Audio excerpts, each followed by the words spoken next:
Welcome back to Get Up. Let's get right on and run the hurry up. Dan Graziano's in Palm Beach, Florida at the NFL annual meetings. And all right, Graz, I know some of the coaches have spoken. What's the buzz?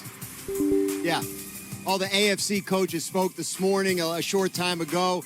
Couple of items of note. Colts coach Shane Steichen saying that newly signed Daniel Jones and third-year quarterback Anthony Richardson will split first-team reps when the team begins its offseason workouts. It'll be a flat-footed, even competition, and whoever performs the best throughout the offseason will win. Richardson's draft pedigree and the fact that he's been there does not give him any kind of edge, so we'll watch that quarterback battle throughout the offseason. The Steelers are still hoping to have a quarterback question. They want Aaron Rodgers to sign with them.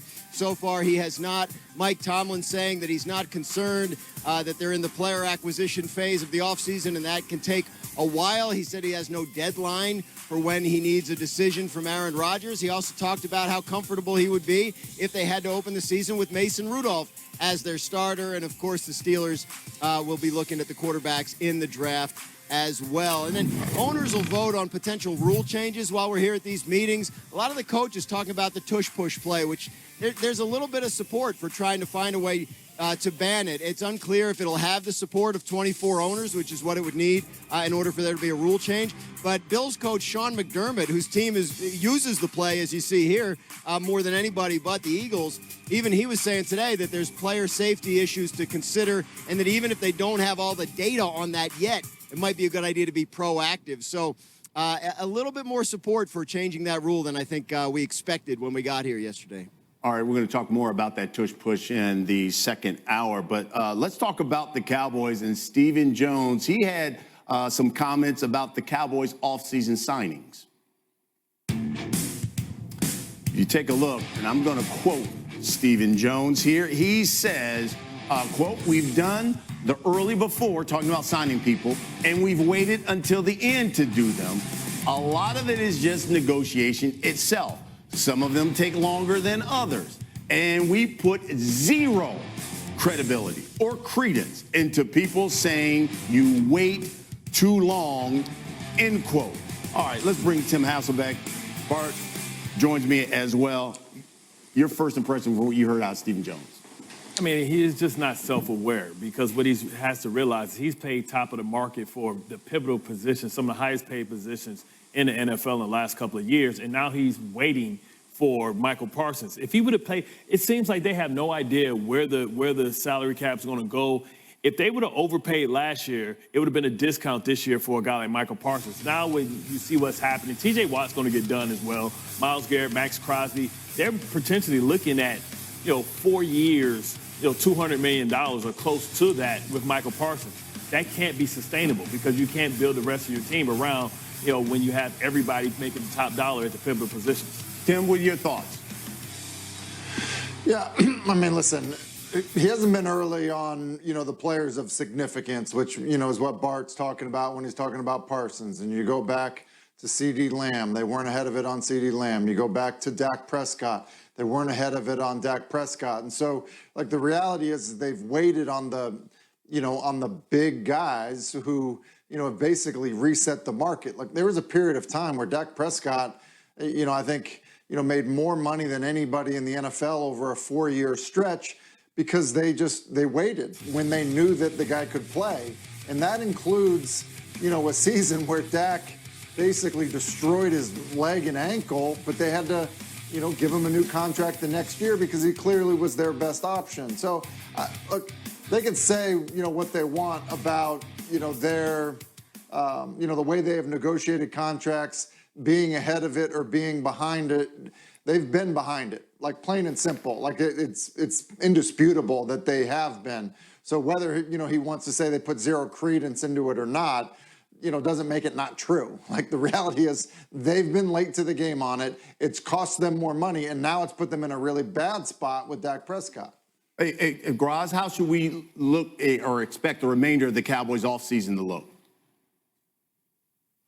Well, I think Micah Parsons getting signed to an extension is probably their biggest order of business. Now, we know because of their history, as the guys are talking about, that can take a while. Dak Prescott signed his new contract on the morning of the first Sunday of the regular season this past year. So they can go right up to the wire.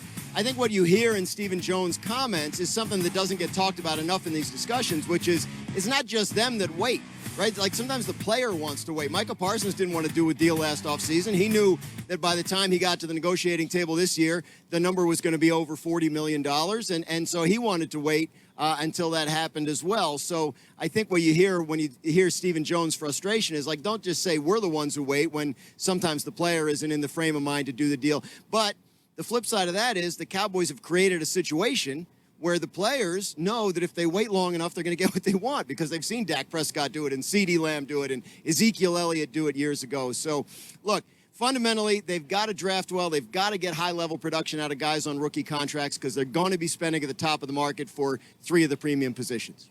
All right, we got much more on the NFL coming up in the next hour, but let's get to baseball. Our Jeff Passan joins us. And, Jeff, give me some of your biggest takeaways from opening day. Brian, the Los Angeles Dodgers are who we thought they were. This team looks like an absolute juggernaut. They won 2 games in Japan, came back and swept the Detroit Tigers, a very good team from the American League Central. They did it with pitching. They did it with hitting. Everyone is contributing for the Dodgers, and they look like an absolute machine, even though Roki Sasaki didn't pitch quite as well as expected. On the other hand, go down I-5, and you will see the team that is struggling the most of any of the teams we expected to make the playoffs this year, the Atlanta Braves, getting swept by the San Diego Padres, scoring only 7 runs over 4 games. It was not good. And look, the Braves are missing Ronald Acuna Jr. They're missing Spencer Strider. Both of them are expected back sometime in April or May. But by that point, the Braves may have dug themselves a hole because they are facing the Dodgers this week. And, man, you want to talk about a juggernaut. The New York Yankees hit 15 home runs over their first 3 games this weekend, tying a major league record, and did so using these bats. Look at it. That doesn't look like a normal bat, does it? No, it is a bowling pin-shaped bat, also called a torpedo bat, being used by 5 out of the 9 guys in their lineup. And let me tell you, Brian, there has been a lot of consternation around Major League Baseball about these new bats. A lot of players are talking about them. Everybody's been talking about it on social media. I think fans want to know, how did these bats make their way to the major league ballparks? It was very simple. Aaron Leonard, who was a coach with the New York Yankees last season, also happens to be an MIT-trained physicist who taught at the University of Michigan. And he was asking players, okay, what can we do to make our offense better? And the answer was get the ball on the barrel of the bat more. And so he was trying to solve a problem using physics. What they did was they took some of the weight that was distributed toward the end of the bat, moved it down, and remained inside of Major League Baseball's regulations and specs. And in doing so, and having a smooth round bat whose barrel does not exceed 2.61 inches, stayed within those regulations while putting the fatter part of the bat closer to where guys actually make contact with the ball more often. And I don't know if it was the bats, but the bats certainly didn't hurt the Yankees this weekend. Now, listen, they are legal, and I'm happy you pointed that out. I know your phone was lighting up all weekend long. What's been the reaction from around the league about these bats? Yeah, I heard from hitters, and they said, where do I get one of those? And I heard from pitchers, and they said, I don't like this. And it's interesting because for so long, Brian, the game has been tilting more toward the pitching side, especially when it comes to the use of technology. You can put a pitcher in a lab now, and he can design a new pitch over a weekend and implement it in games, whether it's a changeup, a slider, whatever it is. They've figured out on the pitching side how to iterate and how to maximize themselves. And hitters have been searching for a similar thing for a long time now. And this may just be a first step. This isn't going to be adopted by everyone in the game, but it illustrates that technology can help hitters as well. And they're hoping that it evens out the game a little bit in the coming years. You almost liken it to a golfer when they started putting those big heads on drivers to try to get the ball on that sweet spot. That's exactly right. So I guess the question is, are the Yankees, are they playing with a huge advantage? And, you know, how long will it take before, the rest of the league catches up? It's already happening. If you go and look at Junior Caminero in their division with the Tampa Bay Rays, 21-year-old star drove in a run in his third game using a torpedo bat. There have been plenty of others. Ryan Jeffers with the Minnesota Twins, who have played around with him and have started using him in games. And orders are flying into bat manufacturers. Yo, what's up, everybody? Welcome to Your Sports. And if you made it this far, you've made it to Your Sports Minute, Your Sports Moment, where we talk about what they talked about. So today's topic, I'm your host, S. Dot, and I'm going to be bringing you the topics of today. You feel me? So let me pull this up here. So we got the league, specifically the Green Bay Packers, out here talking about a proposal to ban the tush push, which we in Philadelphia call it the brotherly shove. I don't know who in their right mind start calling it the tush push. It probably was the Green Bay Packers, since they are the ones who out here trying to ban the play and get rid of it. Out here going to the committee to have a conversation about whether the play is dangerous to players or not. Let me just say, Philly has done everything to make sure this play is safe for players. They have done it on the analytics aspect. They've done it on a day-to-day basis in practice. They've done it in games to show y'all this play is 99% safe. No play in the league is going to be safe with football. You feel me? Football is a dangerous sport, period. So somebody's going to get injured, whether it's going to be on the play like the brotherly shove, tush push, or a play where a man's running 100 miles an hour down the field after a kickoff, which they have changed, might I add, which does cause injury to another player because you're moving at such a high speed. The Green Bay Packers sound like a bunch of soft cookies. I'm sorry, Green Bay Packer fans, if y'all see this, it's the truth. You got to be upset with your squad. Instead of putting in the work, putting in the time, putting in the effort to make sure the play works for them, because we haven't stopped other teams from using it. The Bills, they have a 50% success rate using it, better than any other team, but we're at another level when it comes to it.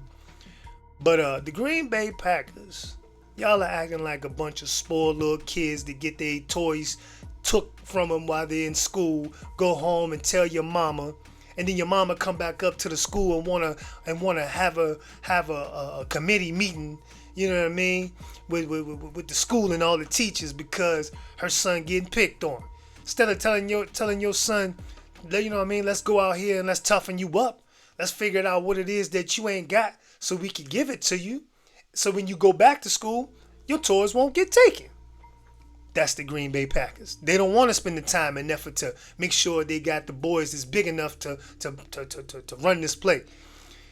They don't want to make sure they compete with us to the point where they got to go out there and practice this play every day and find out what works for them. They just want to cry about it to the committee so the committee can make a decision to ban it so they ain't got to do that or do all the work to try to become better at something in the game of football. That just tells me the Green Bay Packers have sold out. They have sold out. We're not stopping anybody from using this play. Every team in the league can use this play. You have free reins of it. You can make it your own. Why try to get it banned when it's not injuring anyone? You know what I mean? You're getting it banned because you've seen us Philadelphia boys use it at a rate that's astonishing. And then go to the Super Bowl and use it in the Super Bowl and blow out the Kansas City Chiefs with it, might I add. It's funny, but that's what happens when you become the bully on the block. Everybody want to complain about you got weapons and you cheating and you doing all this, you know what I mean, the strong arm foes. Nah, it ain't that. We just bigger, stronger, faster. Ain't that what America about? Shit, don't make any sense to me. But y'all know what to do. Leave a comment. Let me know what y'all think about it. Green Bay Packers fans, let me know what y'all think about it. Do y'all think, you guys think the play should be banned? Or you guys think that your squad is just being soft? Tell me in the comments section. We'll talk about it. But moving on to other news. So you got Stephen Jones out here hinting at that a trade could be on the horizon. What trade might that be? That trade could be Dak Prescott, considering over the last 3 years he's been injured and has not played in a full football season due to injury. He's in his 30s now, 34 might I add, or 35, one of the two. But you got Stephen Jones out here, hinting at a trade. That could be Micah Parsons. You know what I mean? It's a lot of money they gotta give out to this man to sign him. And they have waited a long time and still hasn't signed him. So we'll be keeping an eye on that with the Dallas Cowboy news on if they get rid of Dak, get rid of Micah, or get rid of them both to start a rebuild. I think they need to start a rebuild, if you ask me. But that's another story. Oh man, I mean shit. You got Stephen Jones out this place. You got Stephen Jones out here saying things like, "We put about zero credibility or credence into people saying you wait too long. The Super Bowl has been over. We're about to get into the draft." I would say that's not a lie. That's a lot of credibility, considering over the last couple of years, Steven, you have waited to the last moment to sign Dak Prescott's contract every year, except this year, and now you're waiting to the last moment to sign Micah Parsons' contract. So yeah, I would give a lot of credence to that. The Dallas Cowboys do wait too long to sign contracts. It's not a lie. Then he's saying overall we are real pleased with what we are able to do with our roster and help on the team. I'm not even going to open that can of worms. And this is Cowboys COO and co-owner Stephen Jones on signing players to extensions. We all know they wait too damn long to sign their top talent. If it's going to be the talent that you know you're going to keep, why not sign them? Why not get them out of the way? You know you're going to keep them. I don't understand it. But I guess it's not for me to understand, because I'm a Philadelphia Eagle, baby, and I'm not a cowboy. I'm not a cowgirl. I'm sorry. I had to correct that. Something else going around the league right now. This is in the MLB. You got the Yankees using this new torpedo bat that's drawing a lot of attention. Aaron Boone, quote, "That's just trying to be the best we can be with this bat." So the Yankees have gotten one of their staff. I'm not sure if it's somebody they got in their dugout or whatever, but Homeboy is an MIT graduate. He used that knowledge to create a bat that's bigger on the tip instead of the base, which makes it a wider platform to hit those crazy ass throws these pitchers have come up with. I like it. The Yankees are doing things in the game within the game's rules to become better, to get the edge on the next man. Sounds like the Philadelphia Eagles with the brotherly shove. We put that play. That play has always been available for any team to use. But we have put that play in a position to now be banned because we have perfected it. That shows a team and teams who want to win, who want to fill their trophy cases with championship trophies. Not teams, I ain't gonna say no names, that want to rest on their laurels of their past championships to say, well, we should win just because we used to be the winners back in the day. We don't want to spend the extra money. These teams are saying we don't want to spend the extra time or effort to try to make our players or get an edge on the next team to become better. Sounds like the Cowboys. Sounds like the Green Bay Packers. But I ain't saying no names.